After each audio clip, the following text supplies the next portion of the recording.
एक शाम प्राची टीवी पर सीरियल देख रही होती है। तभी उसकी सास वहां आती है। अरे सीरियल में तो ऐसे मग्न है जैसे आज रात का खाना पड़ोसी आकर बनाएंगे। मुझे पता ही नहीं था आपने अपने बेटे की शादी पड़ोस में भी की हुई है। हैं? मतलब? मतलब इस घर में सारा काम बहू ही करती है, आप तो सिर्फ खर्राटे मारती हैं। अच्छा जी, फिलहाल तो तुम आराम फरमा रही हो, चलो जाओ, ये मेरे टीवी देखने का समय है। आहा, इसीलिए मुझे भगाया जा रहा है। सॉरी, अब तो बिल्कुल नहीं जाऊंगी। प्राची की इस बात पर दोनों सास बहू के बीच टीवी रिमोट के पीछे बच्चों जैसे छीना झपटी शुरू हो जाती है, जिसके बीच श्लोक भी काम से घर वापस आ जाता है। आज मेरी चूहे बिल्ली की जोड़ी किस बात पर झगड़ रही है? अरे तेरे बीवी मुझे टीवी ही नहीं देखने दे रही। अरे तुम्हारी मम्मी मुझे खाना बनाने के लिए फोर्स कर रही है। अरे वाह, ऐसे बेतुके रीजन पर तो बच्चे भी झगड़ा नहीं करते। अरे मुझे कुछ मत बोल, सब इसने ही शुरू किया है। हाँ हाँ, जैसे आप तो बहुत दूध की धूली है ना। अरे बस, दोनों चुप। प्राची जाओ, खाने की तैयारी करो। और माँ तुम छोड़ो, तुम्हें क्या बोलूं, शांति से अपना सीरियल देखो, मुझे दोबारा लड़ने की आवाज सुनाई नहीं देनी चाहिए।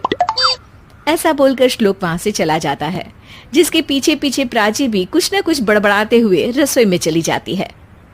हाँ हाँ, सासू जी को तो कुछ बोलेंगे ही नहीं, बस मुझ पर ही हुक्म चलता है, खाना बनाओ, जैसे मैं इनके घर में खाना बनाने के लिए आई हूँ।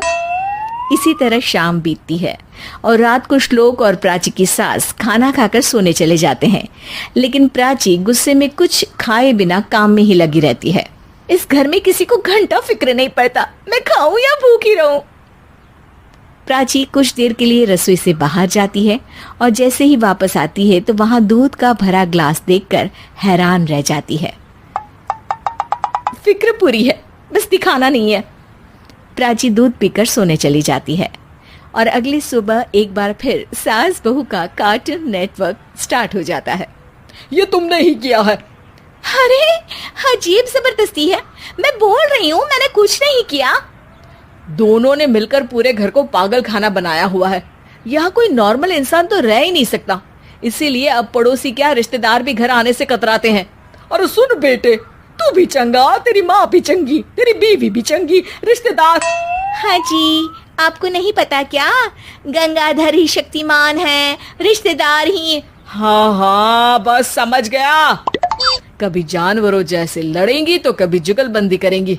भाई मैं आप दोनों के बीच में नहीं फंसना चाहता।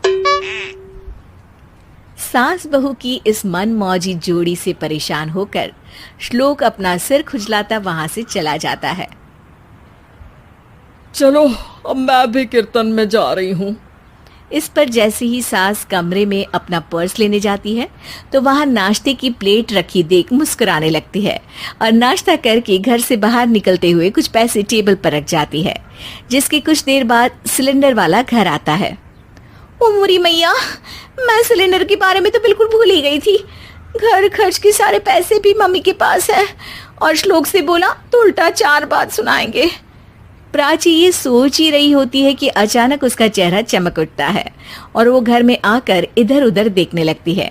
तभी उसकी नजर टेबल पर रखे पैसों पर पड़ती है, जिन्हें वो सिलेंडर वाले को दे देती है। ये सब श्लोक देख लेता है।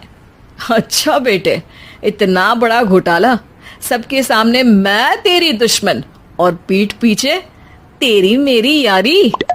इस पर श्लोक एक प्लान बनाता है और शाम को सब एक साथ बैठे होने पर बोलने लगता है। माँ, तुम दोनों की बहुत लड़ाई होती है, इसलिए मैं सोच रहा हूँ कि प्राची को उसके घर छोड़ाऊं, इससे वो भी खुश रहेगी और तुम भी। अचानक श्लोक की ये बात सुनकर सास बहू शौक से उसकी तरफ देखती हैं। अरे ऐसे कैसे घर छोड़ाओगे, मुझे कहीं नहीं जाना। अरे तुमने बोला नहीं पर मैंने सुन लिया, तुम्हें मम्मी के साथ रहना अच्छा नहीं लगता, मुझे पता है। अरे वो, अरे जब बहू खुद कुछ काम बोले तो वो तुझे सुनता नहीं, और अब जो इसने बोला ही नहीं वो तू समझ गया। जब उसे नहीं जाना तो फिर जबरदस्ती क्यों कर रहा है? अच्छा, फिर आपको मौसी के घर छोड़ाता हूँ, बस अब आप दोनों एक घर में एक छत के नीचे नहीं रह सकती। मैं इस टॉम एंड जेरी की जोड़ी को और नहीं झेल सकता। है? ऐसे कैसे नहीं रह सकते? तुम्हें इतनी दिक्कत है तो तुम्हारा बोरिया बिस्तर पैक कर देती हूँ, लेकिन मम्मी जी कहीं नहीं जाएंगी। बिल्कुल यही सुनना था मुझे। अगर दोनों में इतना ही प्यार है फिर हर वक्त ये लड़ाई का नाटक क्यों करती हो? देखा मैंने कैसे माँ किचन में दूध रखती है और तुम उनके लिए कमरे में नाश्ता रखती हो, और कैसे वो पहले ही तुम्हारी दिक्कत समझकर घर में पैसे रखकर बाहर जाती है। अरे भाई, इतना ड्रामा तो डेली सोप में भी नहीं होता जितना तुम दोनों ने इस घर में फैलाया हुआ है। तू हमें टॉम एंड जेरी बोलता है ना, तो याद कर वो दोनों भी एक दूसरे को बाहर वालों की बुरी नजर से बचाने के लिए हमेशा सबके सामने लड़ते थे, लेकिन अकेले में दिक्कत के समय मदद भी तो करते थे। बस हमारा रिश्ता भी कुछ ऐसा ही है।